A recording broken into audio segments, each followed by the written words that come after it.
Hi there, Joka here with a couple of cards that I've created for the Spellbinders November Club Kits blog hub, where you will find lots of new inspiration with the most recent kits. Alright, so I chose the large die kit, and this kit is, it contains 3 stitching dies. These are the 3 dies that you will find in the kit. And today's cards will what will be this color combination: grays, pink, gold, and white. I'm starting out by cutting my dark gray panel for one of the cards, and I will die cut the border at the bottom. This is a die that you can, actually all 3 are dies that you can use either on their own or with the edge die that you get with it, and here I use that one as well, just so that I had a nice scalloped edge at the bottom. Now I'm going to die cut the other elements that I wanted, which is going to be a circle element for both cards. For one of them it's going to be a tree, and for the other one a snowflake. And for both of them I'm die cutting 2 panels, and then I will glue them together to have a stronger or a more sturdier piece that I can then stitch. As you can see, it's nice without stitching as well. It's a really intricate die, but I will add some stitching. And I chose a light gray embroidery floss for this particular design. For the snowflake, it's going to be gray and pink. Alright, so as I said before, I'm gluing these 2 panels together, and then I will start working on the background of this card. But first things first, I will have to remove all these little paper pieces from the bottom. Honestly, this is not a task I enjoy, which is why I set it aside earlier. But yeah, it has to be done. And yeah, there is this tool that you can use for it, but I was worried that it would damage the paper because it's at the bottom. All right, moving on. I'm cutting strips of papers from all the colors that I chose, 2 different grays and 2 different pinks, and white and gold. I love stripes, and I think this is probably one of the easiest ways to bring in various colors into a card design, especially when I'm not working with patterned paper. Sometimes I just feel like the design is boring if there's, I don't know, not enough color, or, well, pattern is obviously missing, so I like creating patterns of my own. So now I'm checking in which order I want the colors to be, and I'll settle on lighter to darker, so from white to gold, pink, and gray. And I will repeat this pattern to where the stitch die is. So this is how it turned out, and I'm backing the star now so I can add the gold die cut to it, so there's going to be a gold star at the top of the tree. Then I'm going to start stitching, and I did not do this on camera. Actually, it's also sped up, but I had the same stitching done in my previous video, and there are several videos on the Spellbinders YouTube channel as well. It's a very straightforward design. I don't think you can stitch this in, well, any other way, to be honest. It's very easy. And then I also did the stitching on the the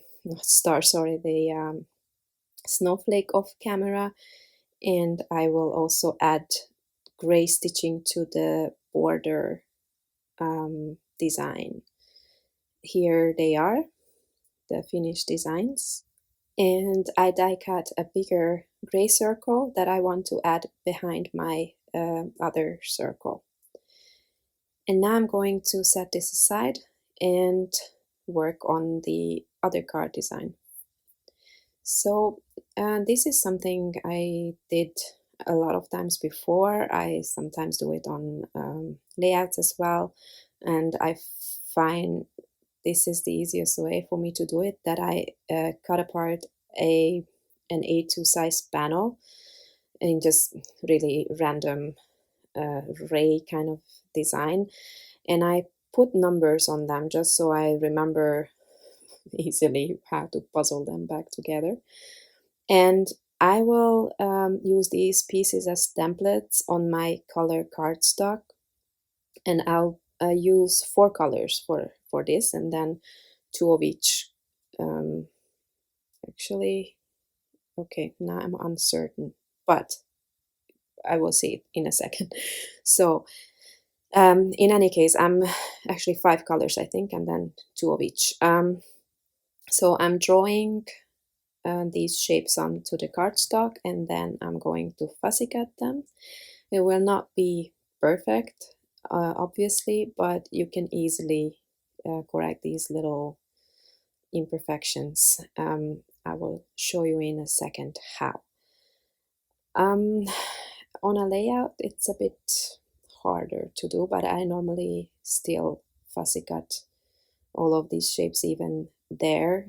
Sometimes I use my Silhouette Cameo to do a design like that, but I find it's quicker to just use a template like this, and normally I try to save it so I can use it another time, but then I forget where I put it. Okay, so I cut an A2 size panel, and now I'm piecing all the pieces back together. And I was wrong. It is 4 colors, and all of them twice. And in the meantime, I'm also creating a backdrop for my snowflake. I wanted to have a gold edge around it, but I don't have any glue that would stick on the gold foil. So to avoid this, I cut out the middle of that circle, and I used normal paper, and I have glue for that one. But you can still have the gold edge around it. Okay, now I'm making my card base, and then I will glue down all these shapes. And because they are a bit off, the measurements, well, I cut them a bit wrong. Sometimes I just cut off the middle part because I will not need it anyway. The circle will hide that. And normally I should just put glue in the middle because I want to add stitching so that I can bend up the edges. But for some reason, I always struggle with the corner pieces because it's not logical for my brain, I guess, that the stitching is in the middle even though the corner is off center. So I added the glue there, but I regretted it, to be honest, because it will look a bit off, I think. But yeah, something to remember next time. Hopefully I won't forget. Anyway, as you can see here, I'm constantly correcting the shapes, but it's really very easy to eyeball it, to be honest. And once this is done, I'm adding stitching off camera because my sewing machine is upstairs, but you will see it's a very simple straight stitching. And now I'm bending up the edges of the paper just to add some interest, dimension, and texture. I always like this design. And then, last but not least, I will add some foam tape to, in fact, craft foam to my circle because it's a bigger piece, and I like to, not waste my foam tape for this type of thing. So I just got a piece of craft foam and then add some glue to it. on both sides because it's not self-adhesive, and then I just stick it down. And there is the sentiment I'm using. It's one of Spellbinders sentiment plates foil that works with a glimmer hot foil system. And I will link it in the description. I don't remember the name right now. And to finish the card off, I'm just adding some matching crystals, gold, gray, and pink, I believe. Not many, just a few here and there for some interest in the different kind of texture. And then this card is done. And now back to my other card. I'm gluing down my panel, and you might notice that I messed up the pink strips at some point in the middle. There's one missing, but I don't know how I managed to do this every single time. All right, I'm adding some foam tape to the back of this die cut, not behind the tree, just on the sides and around the edges, because I'm not sure if I add it behind the tree, if those pieces would peek through, and I want the gray cardstock to be visible through those holes. Okay, I'm almost done. There is this ribbon that I found in my stash. It's actually from a Lindt chocolate packaging, and I found it so nice I didn't want to throw it away, so I'm really happy that I found, well, I could recycle it this way, and it's the perfect color too. And here I'm also using another one of those foiled sentiments, which again I'm going to link in the description below. So once I glued everything together, the last one will be the ribbon or bow. I am going to be finished with this card as well. So 2 simple cards. I really hope I could inspire you today to try these dies. They are really fun to work with. Thank you very much for watching, and see you next time. Bye bye.